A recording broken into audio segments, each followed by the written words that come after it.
Accompagnée de Marina et Charlotte qui font partie de l'équipe cœur de la fresque. Elsa ne peut pas être avec nous aujourd'hui. On est ravis de vous accueillir. Je vous le refais très rapidement parce que vous connaissez la phrase de l'économie circulaire. Donc, est une association à but non lucratif dont la mission est de la sensibilisation autour des enjeux et actions de la transition. Et nous portons le format fresque.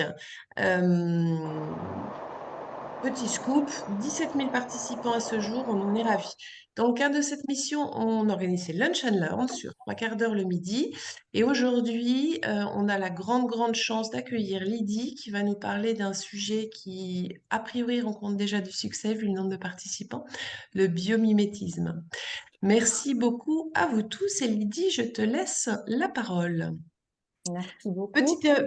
Juste un Ouais. petit point que j'ai oublié de vous préciser. On va laisser Lydie déployer, dérouler son intervention. Ça devrait durer 20-25 minutes.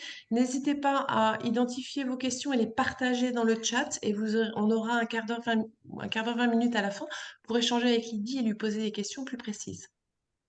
Si c'est bon pour vous tous, je vous propose d'éteindre vos micros et laisser la main à Lydie. Merci Anne-France et merci à tous pour votre présence. Bon, je suis un petit peu en stress quand même parce que ça fait des mois que j'ai lancé une patate là en disant allez, je me lance, je propose quelque chose et puis en fait, ça y est, l'échéance est arrivée donc je suis pas très fière, mais je vais essayer de faire honneur à mon sujet. Je vais vous partager un diaporama. Je vais essayer d'aller assez vite parce que j'ai un peu de contenu à vous partager, donc je vais respecter le timing.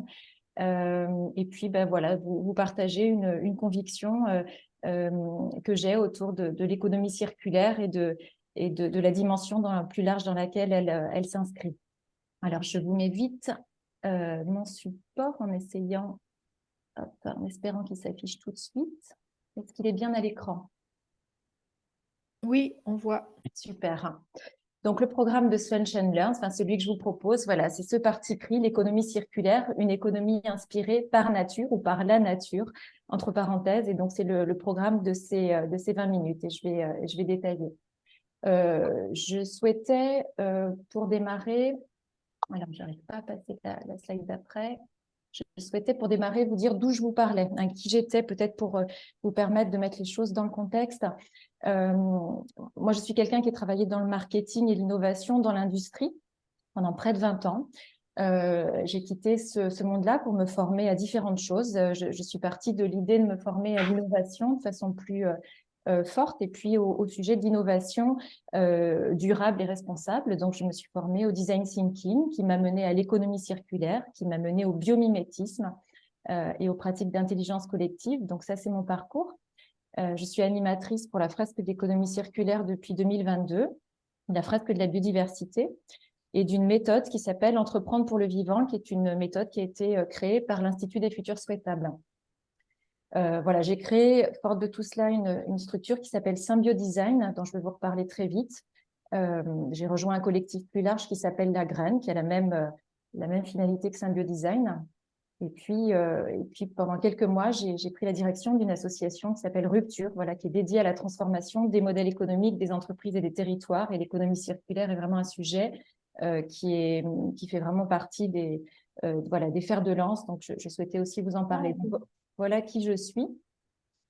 En termes de mission et de vision, voilà, moi, ma vision à travers les différentes expériences que je peux avoir, c'est celle que la création de valeur, que ce soit création de produits, de services ou nouveaux modèles, pour moi, peut se créer à travers des symbioses et des partenariats gagnant-gagnant entre l'entreprise et le vivant. Hein, donc, quand j'active l'économie circulaire ou le biomimétisme, c'est vraiment essayer de réfléchir à comment est-ce qu'on peut créer des symbioses, des produits, des services qui soient gagnant-gagnant entre l'entreprise et le vivant, entre l'entreprise et les acteurs et les ressources du territoire, et entre l'entreprise et ses collaborateurs. Donc ça, c'est les différentes missions que poursuit la structure Symbiodesign que j'ai créée.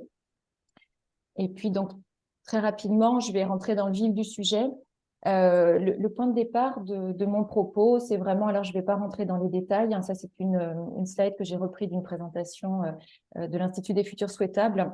le point de départ, c'est vraiment l'état de santé de la planète dans laquelle on vit, hein, l'état de santé de la planète et la biodiversité qu'elle abrite, que ce soit réchauffement climatique, que ce soit les problématiques sur la biodiversité, les problématiques,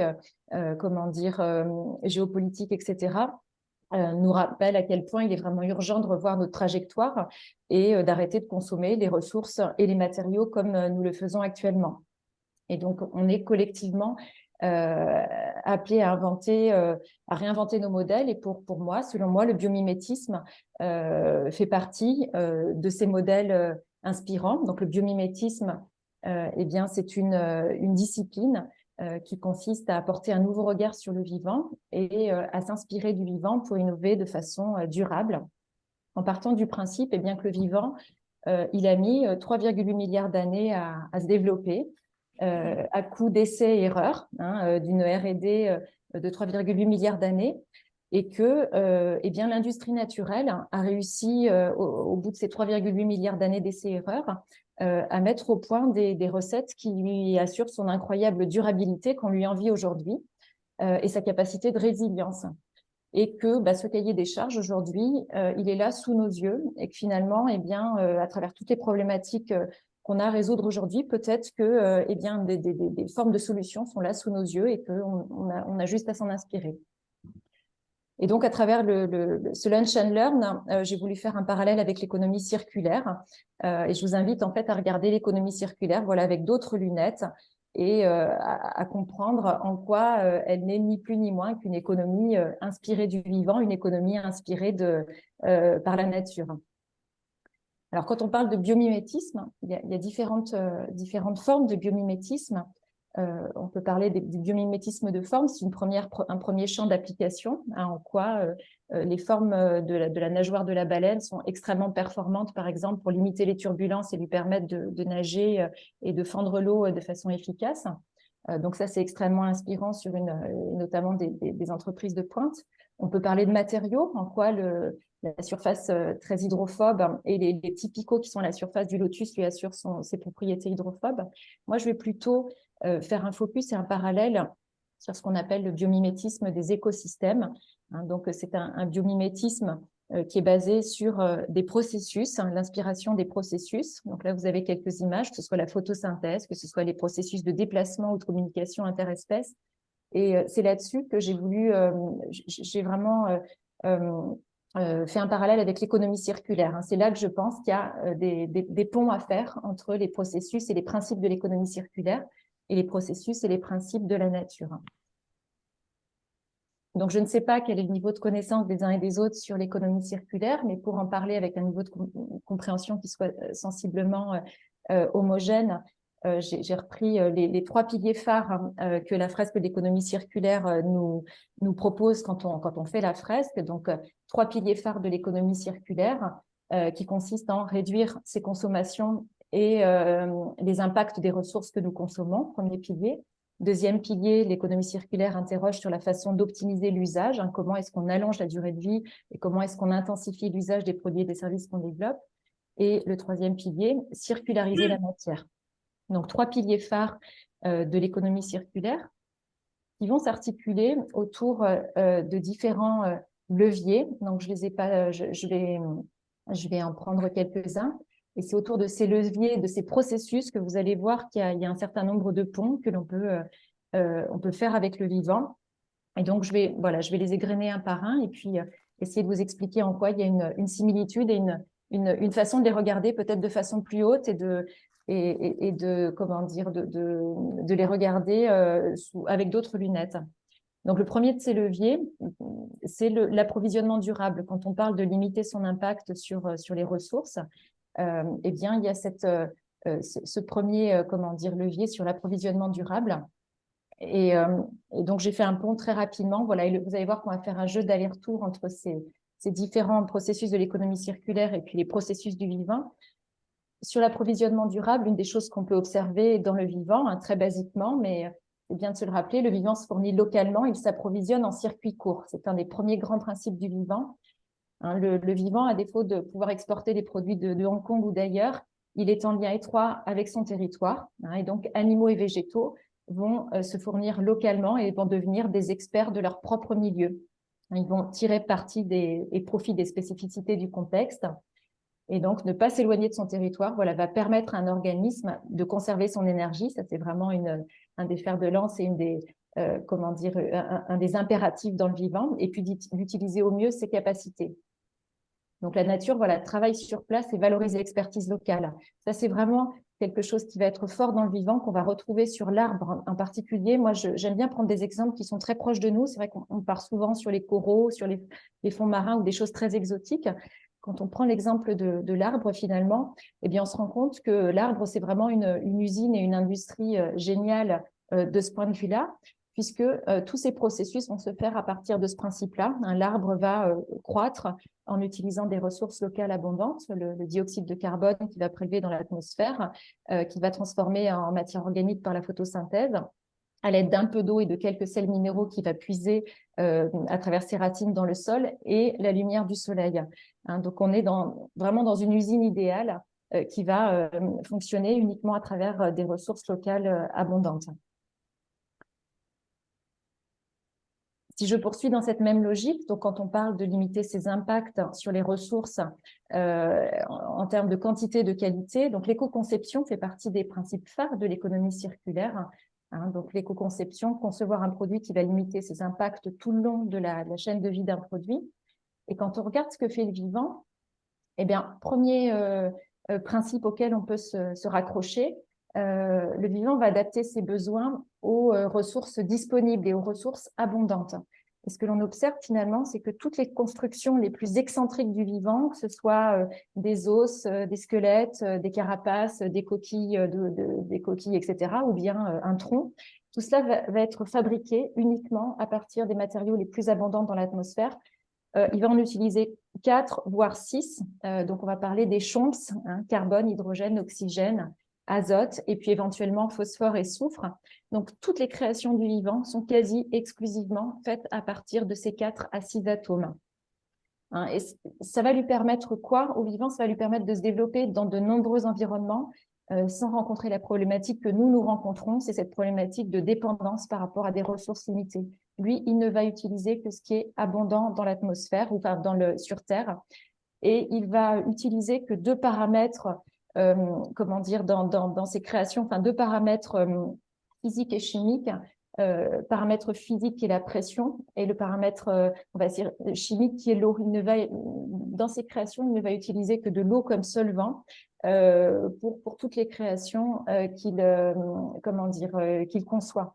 Voilà, donc une fois de plus, tout cela, ça va lui permettre quoi, au-delà d'être très peu finalement dépendant, ça va lui permettre aussi de réintégrer tous ces éléments dans les cycles de vie et de les rendre facilement récupérables et recyclables par d'autres. Donc, quand on parle de réemploi ou de recyclabilité dans l'économie circulaire, on imagine ici que c'est d'autant plus simple quand on part d'atomes qui sont extrêmement simples et abondants. J'ai une illustration ici sur le bois, la composition chimique du bois. Donc, la composition chimique du bois, c'est 4 atomes, carbone, hydrogène, oxygène, azote. Vous avez les proportions ici. Et puis, vous avez les créations humaines à droite, dont le smartphone, par exemple. Donc, entre 40 et 50 métaux rares dans les téléphones. Nous, on va puiser dans un tableau de Mendeleïev, tableau des composants chimiques qui en contiennent 118. Lorsque le vivant, pour des créations complètement parfois loufoques, excentriques et géniales, va puiser une fois de plus dans 4 à 6 atomes. Donc, vous voyez un petit peu la différence et en quoi tout ça va nous permettre une réintégration d'autant plus facile dans dans les cycles. L'éco-conception, brièvement, ça peut se faire aussi comment? Ça peut se faire aussi par une information qui est largement distribuée dans le vivant. Les performances des systèmes vivants s'expliquent par une utilisation optimale de l'information, donc qui va supposer d'avoir des bons émetteurs et des bons récepteurs. Et donc, le vivant va utiliser ses nombreuses fonctions sensorielles pour transmettre et recevoir des informations et ce qui se passe sur son environnement. Pourquoi je vous parle de cela? Je vous parle de ça parce que dans le vivant, on a un triptyque qui s'exerce, un triptyque entre les flux d'information, les flux d'énergie et les flux de matière. Et vous avez un schéma à droite qui vous explique et qui vous montre en quoi l'information en verte dans le vivant, étant très abondante et très largement distribuée, va permettre finalement d'être très sobre en matériaux et en énergie. Et donc, c'est l'une des illustrations, c'est le codage de l'ADN, l'ADN qui va être extrêmement abondant et riche en informations et qui va permettre, en termes de matériaux, d'être dans une sobriété folle. Et les technologies humaines, par comparaison, eh bien, vont finalement recourir très peu à l'information. Et la contrepartie, c'est quoi? Eh bien, c'est qu'on va être dans une débauche de matériaux et d'énergie pour compenser cette lacune en termes d'information. Donc ça, c'est vraiment quelque chose qui est très puissant dans le vivant. Voilà, c'est l'abondance de l'information qui va permettre la sobriété en matière et en énergie de l'autre côté. Si je poursuis la démonstration, on va parler d'écologie industrielle et territoriale dans l'économie circulaire, dans la partie ressources. L'écologie industrielle et territoriale, c'est cette capacité des entreprises, des structures, des organisations à se connecter, à faire symbiose au sein d'une zone pour mutualiser leurs flux entrants, leurs flux sortants, essayer d'être dans une forme d'économie de flux. Dans le vivant, ce que l'on peut mettre en vis-à-vis, eh bien, c'est cette capacité du vivant à privilégier les liens de coopération versus la compétition. Et cela, on l'observe vraiment de façon, on va dire, exacerbée dans toutes les relations de symbiose. Donc, voilà, le vivant, quand il va être en situation de ressources limitées, va fortement miser sur cette symbiose pour permettre à des espèces un partenariat mutuellement bénéfique. Ici, le bois qui va servir de support à cette algue que constitue le lichen, un apport de sucre et d'eau que l'un et l'autre vont s'apporter et qui vont leur permettre de résister l'un et l'autre. Donc là, véritablement, la forme de symbiose et d'écologie industrielle et territoriale à laquelle on peut se référer dans le vivant, voilà, c'est cette idée de symbiose et de coopération qui va être la règle pour permettre aux espèces de survivre et en tous les cas de durer sur des milieux où les ressources peuvent parfois être limitées. Si je poursuis, je m'excuse si je vais un peu vite, j'ai peur de déborder. On va parler d'un principe qui va être très fort dans l'économie circulaire, qui lui est plus lié à la façon d'optimiser l'utilisation des produits et des services. C'est ce qu'on appelle l'économie de la fonctionnalité. En quoi est-ce qu'on va privilégier l'usage à la possession? Et donc, l'économie de la fonctionnalité, un pont qu'on pourrait faire avec le vivant, eh bien, c'est cette notion de service. Le vivant, finalement, c'est une économie du service, c'est pas une économie de la possession. Le vivant va multiplier les services. On va parler d'un tout qui va être généreux en service. Et il est dans une logique d'optimisation et non pas de maximisation. Et une illustration qu'on peut en faire, eh ben, c'est que finalement, quand on regarde certains éléments du vivant, les feuilles, par exemple, qui vont faire la photosynthèse, on se rend compte que la performance d'une feuille et de la photosynthèse, elle n'est pas maximale. La photosynthèse, elle va convertir l'énergie solaire en sucre à raison de 2%. Le taux de transformation et de conversion, il est de 2% quand il est de 25% pour un de nos panneaux photovoltaïques. Donc, on pourrait se dire que finalement, le processus de la photosynthèse, eh bien, il n'est pas maximal. Voilà, on n'est pas dans la performance. Mais la feuille, elle rend un certain nombre de services par ailleurs. Et c'est là qu'on peut faire vraiment le pont avec cette notion d'économie du service.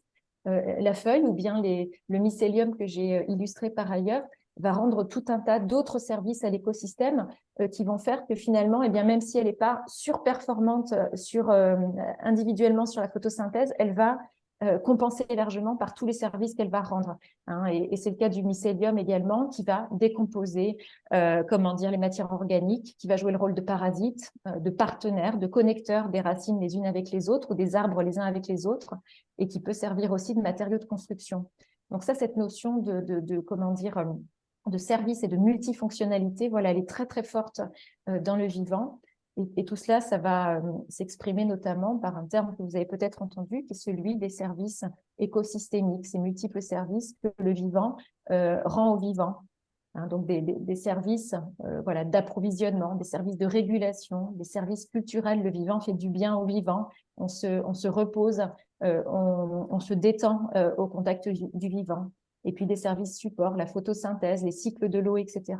Tout ça, c'est les nombreux services que le vivant va dispenser gracieusement à l'ensemble du reste du vivant, tout simplement. Lydie, je suis absolument désolée, je me régale, j'apprends plein de choses. Je te propose de faire peut-être encore juste 2 actions et de passer à la conclusion pour éviter de... Je crois qu'il n'en reste que 2. Ah bah alors une!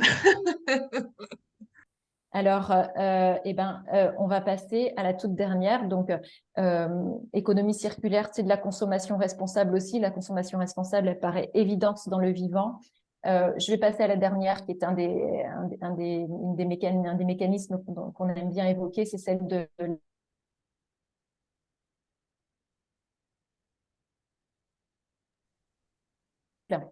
le vivant recycle tout. C'est un principe qui est très connu, mais c'est quand même intéressant de se le rappeler. Quand on parle de circulariser la matière dans l'économie circulaire, et ben, ça part vraiment de là. Le vivant transforme les déchets en ressources. Et dans le vivant, la notion même de déchets, finalement, elle n'existe pas. Hein, lorsqu'un écosystème va produire beaucoup de biomasse, et ben, il va multiplier dans le même temps tous les circuits qui vont permettre de transformer cette matière en surplus pour la recycler. Voilà, et donc le vivant, comme il utilise que très peu d'atomes extrêmement abondants, comme on a vu au tout départ, eh bien, ça va lui permettre de faciliter la réintégration de toute cette matière dans les cycles de la vie. Et c'est comme ça que la boucle est bouclée. Donc, ça me permet effectivement de conclure là-dessus. Voilà, et je termine par cette image qui est une image que propose la fresque de l'économie circulaire. Quand on parle d'économie circulaire versus économie linéaire, on aime bien parler de valeur versus volume, de long terme, on aime parler de collaboration, on aime parler de sobriété. Et je me suis permise de compléter cette terminologie. Ce dont je vous ai parlé très rapidement, c'est du bon sens, c'est beaucoup de bon sens, mais l'économie du vivant, c'est beaucoup de bon sens finalement. Et puis, c'est la vie, voilà, c'est la démonstration que je voulais vous faire. Quand on parle d'économie circulaire, on n'est pas dans quelque chose de désincarné, d'hors sol. On est vraiment dans une économie du vivant, une économie de la vie. Et c'est voilà la démonstration que je souhaitais vous faire à travers cette rapide présentation. Merci. Je crois ne pas m'avancer pour juste dire que c'était captivant et a probablement changé un petit peu la vision, le biométisme souvent réductrice qu'on peut avoir. Donc un grand merci Lydie. Je ne veux pas me monopoliser la parole. N'hésitez surtout pas vous à enlever vos micros pour poser votre question à Lydie. Dans ce petit temps qui nous reste d'échange pour réagir. Je vous laisse la parole.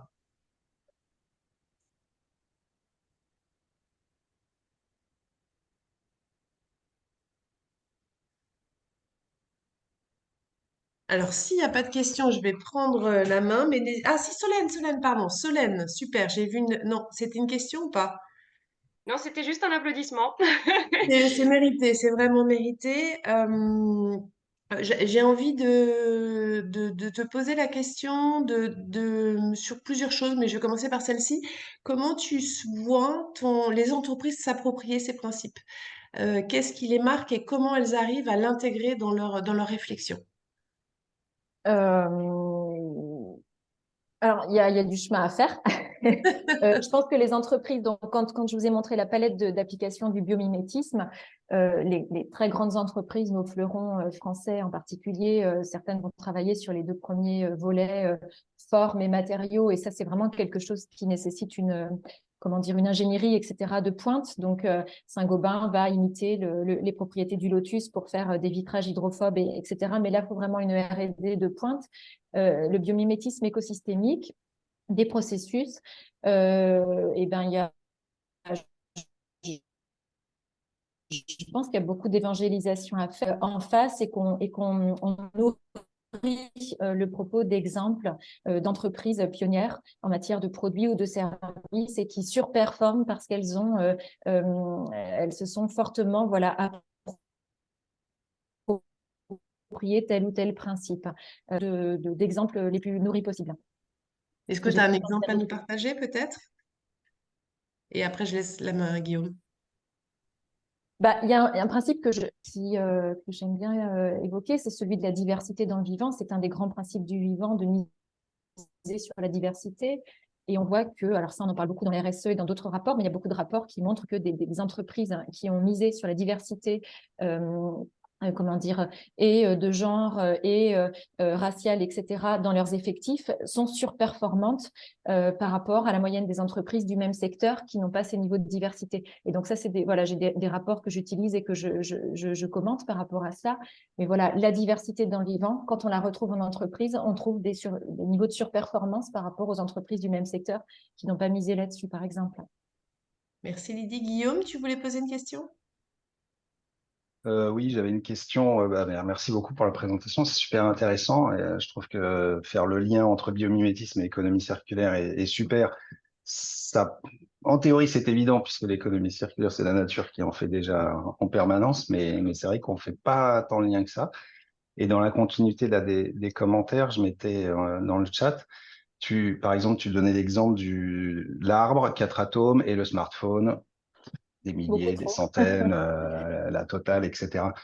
Je trouve que c'est très intéressant de comprendre que la nature fait beaucoup de choses avec très peu d'énergie, très peu de matière.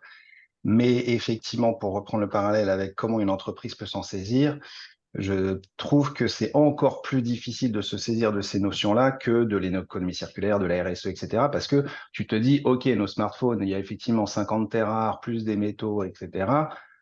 Mais so what? Comment on peut faire un smartphone ou autre outil de communication, puisque tu parlais du fait que la communication était hyper importante dans la nature, avec 4 atomes ou en étant beaucoup plus simple que ce qu'on fait aujourd'hui. Est-ce que l'être humain aujourd'hui a les connaissances et la technologie au sens très très large pour se rapprocher de la nature à ce point-là sur nos objets du quotidien?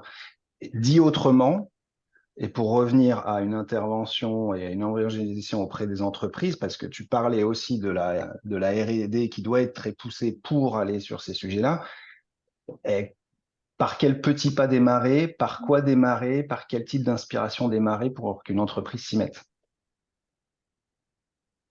C'est un vaste sujet.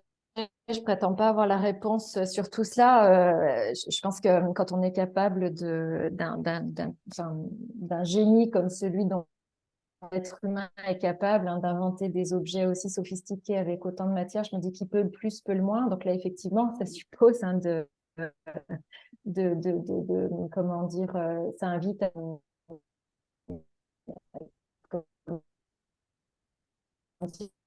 Lydie, je suis désolée, moi j'ai un point, je t'entends de mal. Je te Ouais, propose j'ai l'impression que de ta couper ta connexion est caméra, même mauvaise. si c'est moins agréable, mais coupe ta caméra et je pense qu'on t'entendra mieux. Merci beaucoup. Parce que sans notre intervenante principale, on va avoir du mal quand même. Ouais, puis j'aimerais bien une réponse à ma question quand même. Tu es encore là, Lydie?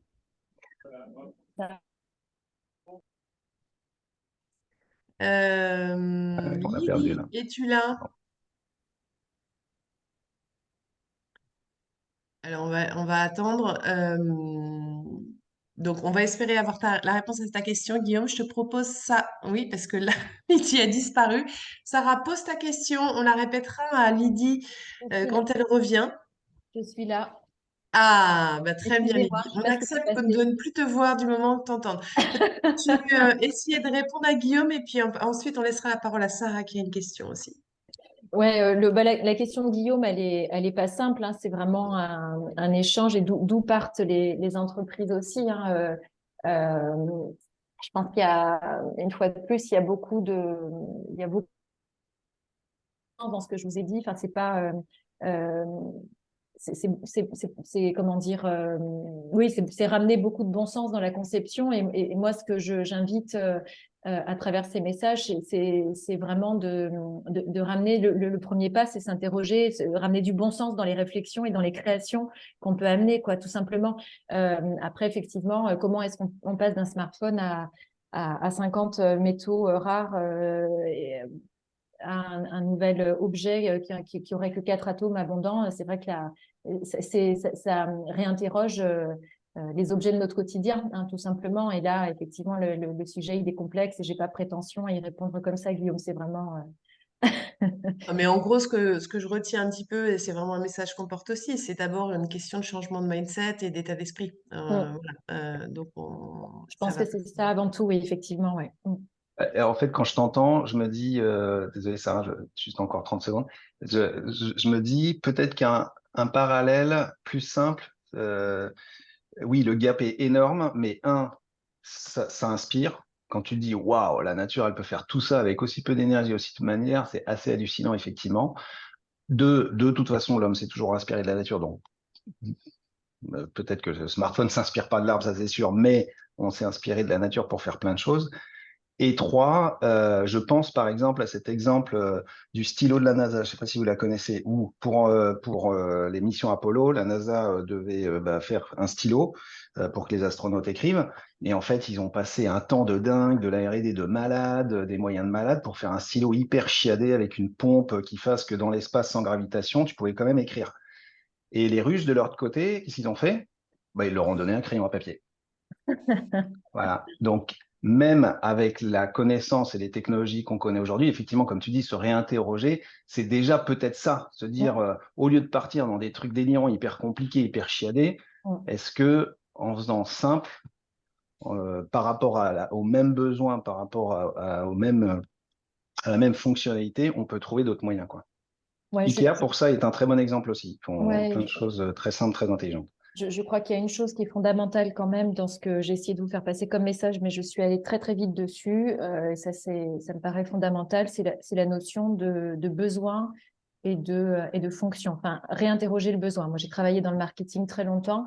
Les objets, les services que vous proposez, ils répondent à quel besoin? Dans la nature, toutes les espèces, quelles qu'elles soient, ont une fonction, des plus petites aux plus grandes. Chaque espèce a une utilité, même les plus moches, même celles que l'on déteste, etc. Nous, on est les rois de concevoir des produits et des services qui ne servent à rien. Donc, l'une des premières choses, c'est vraiment ça. C'est dans l'ère où on réfléchit, on fait réfléchir les entreprises à leur mission, leur raison d'être, etc. C'est la question du pourquoi. À quoi ça sert ce que je fais? À quel besoin est-ce que ça répond? À quel besoin profond? Merci beaucoup. Sarah, on te donne la main.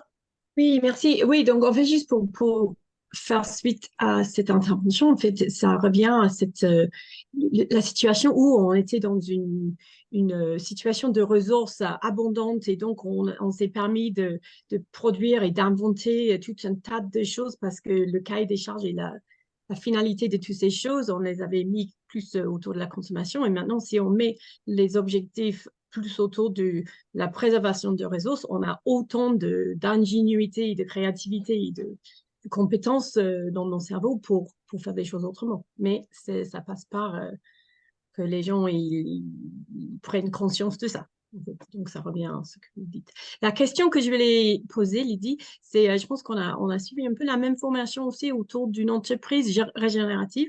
Oui, Et il y a beaucoup de mots que j'entends de la formation dans ta présentation.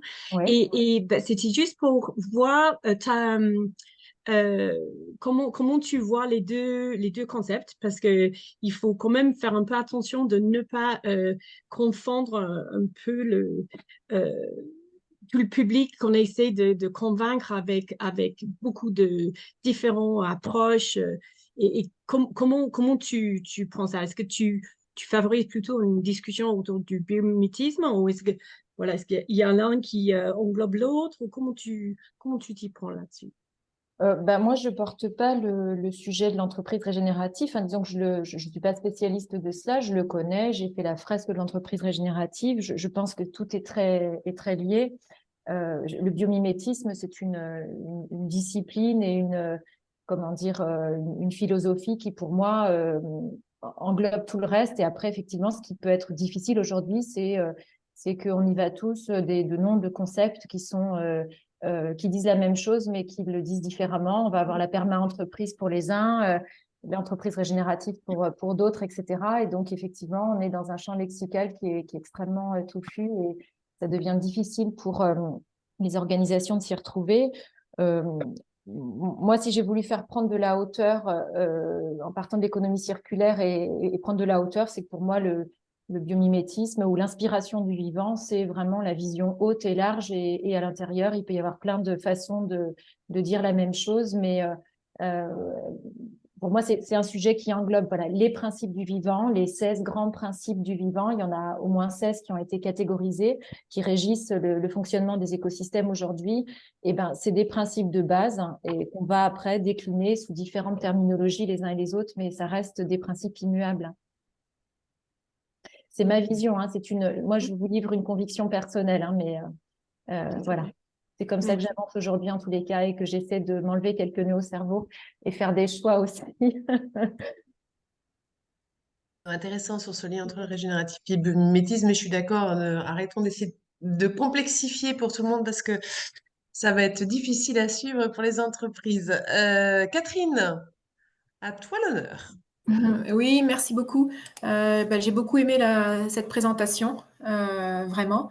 Et en fait, ce que je me dis, c'est que, enfin, un peu comme d'habitude, finalement, c'est le modèle même et la raison d'être même de l'entreprise qui est à re-questionner. Parce qu'aujourd'hui, les entreprises, leur but, c'est de gagner sur la partie économique et financière, hein, globalement, même si beaucoup d'entre elles se disent à essayer d'équilibrer une performance et y inclure la performance environnementale et sociétale. Mais la raison d'être d'une entreprise telle qu'on la voit encore énormément, c'est gagner de l'argent. Et donc, du coup, ça va complètement à l'encontre de ce qu'on vient de voir, en fait, puisque c'est dépasser les besoins, c'est aller vers des désirs. Et donc, c'est un questionnement de la gouvernance, parce que la gouvernance des entreprises, elle est préemptée par quelques-uns uniquement. Elle n'est pas, enfin, la grande majorité des entreprises, hein. Et puis, c'est la manière de répartir la valeur créée et les richesses créées. Et arrêter de voir les richesses comme une richesse financière, économique uniquement. Voilà, c'est ce que je me dis. Mais... Et là, j'ai pas de réponse. J'attends pas forcément une réponse, mais voilà, c'était juste un partage, commentaire. Ouais, alors je suis désolée, Catherine, merci pour la réflexion. J'ai une connexion apparemment qui a l'air d'être un peu instable et j'ai entendu le tout début et la toute fin. Mais oui, ça interroge le partage de la valeur, effectivement. On est dans des concepts et des réflexions qui rejoignent beaucoup des réflexions comment dire, qui viennent percuter les organisations aujourd'hui sur la sobriété, sur jusqu'à quel point est-ce qu'il faut grossir, etc. Enfin, on est effectivement dans tout cela aujourd'hui. Quand on parle de faire avec les ressources qui nous entourent et les ressources autour de nous, ben, effectivement, ça interroge voilà, la question de jusqu'où on va pour aller s'alimenter, jusqu'à quel point est-ce qu'on puise dans les ressources, etc. Tout cela, c'est lié, ouais. Merci. Quelqu'un veut réagir sur ce sujet qui me paraît fondamental? Oui, tout à fait. Je sors juste avant d'une conférence qui a été organisée par France Stratégie sur la sobriété et sur la sobriété choisie et comment la mettre en place pour éviter la sobriété subie, que ce soit via la hausse des prix, les taxes carbone. Donc, c'est comment faire de façon structurelle via l'organisation de l'État, comment faire par la communication, la publicité, les nouveaux modèles de vie, comment influencer en utilisant les nudges, mais pas que. Et donc, c'est très intéressant. Et donc, je vous invite à lire le rapport. Et il y aura bientôt la vidéo. Donc, Anne-France, je pourrais donner le lien à tous Bien ceux sûr. qui ont participé. Mais je pense alors même si on s'éloigne un peu du sujet, c'est dommage, mais tant que la mission de l'entreprise, la façon dont on considère la mission de l'entreprise, c'est juste la création de valeur économique, on aura, je pense, beaucoup de mal à avancer. Et c'est bien ça qu'il faut essayer d'aller challenger. Et c'est pas le plus simple par rapport à ça. Le temps tourne, on a encore une petite question qui peut être prise si vous le voulez. J'ai Pour le droit de toi, reprendre la ouais. parole? Vas-y, bien sûr. Ah, on va demander Stéphane et puis après, Stéphane. on laisse. Stéphane, vas-y si tu as une question à poser. Oui, merci. En fait, oui, ce qui vient de me venir à ces échanges, déjà Lydie, merci beaucoup, passionnant, hein, vraiment passionnant, inspirant. Effectivement, la clé, c'est comment on arrive à transposer ça dans le monde de l'entreprise. Moi, je vois deux choses. Alors, peut-être ma réflexion d'ingénieur de base, c'est de se dire peut-être dans les démarches d'innovation, de créativité, Finalement, je pense à des méthodes TRIZ que j'ai connues il y a bien longtemps, où à chaque fois qu'on a une problématique donnée, je ne sais pas, assembler une forme ronde sur une forme plate, avoir une sorte de catalogue qu'on vient puiser dans la nature, qui permettrait dans ces démarches d'avoir le réflexe d'aller s'inspirer de ce que la nature a fait. Ça ne veut pas dire qu'il y a toujours une réponse absolue dedans, mais peut-être qu'on pourrait développer dans les démarches d'innovation quelque chose de ce genre-là. Ensuite, dans l'entreprise, d'une manière générale, pour répondre, pour prendre des décisions, que ce soit stratégique ou opérationnel au quotidien, peut-être de construire un système de valeurs qui va aller piocher dans les 16 grands principes du vivant que tu évoquais. Et peut-être que l'entreprise va aller choisir 3-4 systèmes de valeurs, 3-4 principes, je veux dire, pour construire son propre système de valeurs inspiré du vivant et en faire quelque part un référentiel sur lequel s'appuyer au quotidien dans chacune des décisions. Voilà peut-être des idées qui me viennent sur la manière de transposer ça au monde de l'entreprise. Donc, c'est pas une question, c'est une réflexion. Ouais, alors je veux bien, comment dire, abonder dans ton sens et nourrir ta réflexion. J'ai 2 exemples que je peux vous partager, puisque donc là, c'est un format que j'ai fait pour la fresque, pour l'association. Mais une façon dont je le décline, le sujet, c'est sous la forme, par exemple, d'un atelier de 3 heures, 3 heures et demie. J'invite des entreprises, donc c'est un atelier que j'ai appelé la marche du biomimétisme. Pourquoi? Parce que c'est un atelier que je fais en forêt. Moi, j'ai beaucoup souffert d'être formée de la fresque de la biodiversité ou de parler de biomimétisme entre 4 murs. Ça me paraissait extrêmement improductif. Et donc, j'amène des publics, par exemple, à la Gacilly, là, autour des sites d'Yves Rocher, à marcher en forêt. Et donc, on marche, on fait des pauses. Je leur explique un principe inspiré du vivant. Je leur illustre dans le vivant et puis, comment dire, je leur donne des exemples d'entreprises qui s'en sont inspirées. Et puis, ce que l'on propose, ce que je fais avec des collègues entrepreneurs, c'est que j'aide le public à vivre ce principe, à en faire l'expérience dans leur corps. Parce que on est tous des grands cérébraux ou beaucoup de grands cérébraux, puis on se rend compte que nos gros cerveaux, ils ne nous mettent pas toujours en mouvement et en action. Donc, l'idée, c'est de faire un pont sur, je vais vous parler de la communication dans le vivant et je vais vous faire vivre une expérience de communication, comment dire, profonde, et vous allez ressentir les choses. Et donc, l'idée, c'est d'ancrer le principe par une expérience corporelle assez forte qui permette de faire rentrer le message peut-être de façon plus efficace. Donc ça s'appelle voilà, la marche du biomimétisme et je le décline sur 10 principes durant la marche. Et une autre illustration, c'est que je vous ai parlé d'une association pour laquelle je travaille qui s'appelle Rupture, dont le fer de lance est inspiré de la Blue Economy, de l'économie bleue.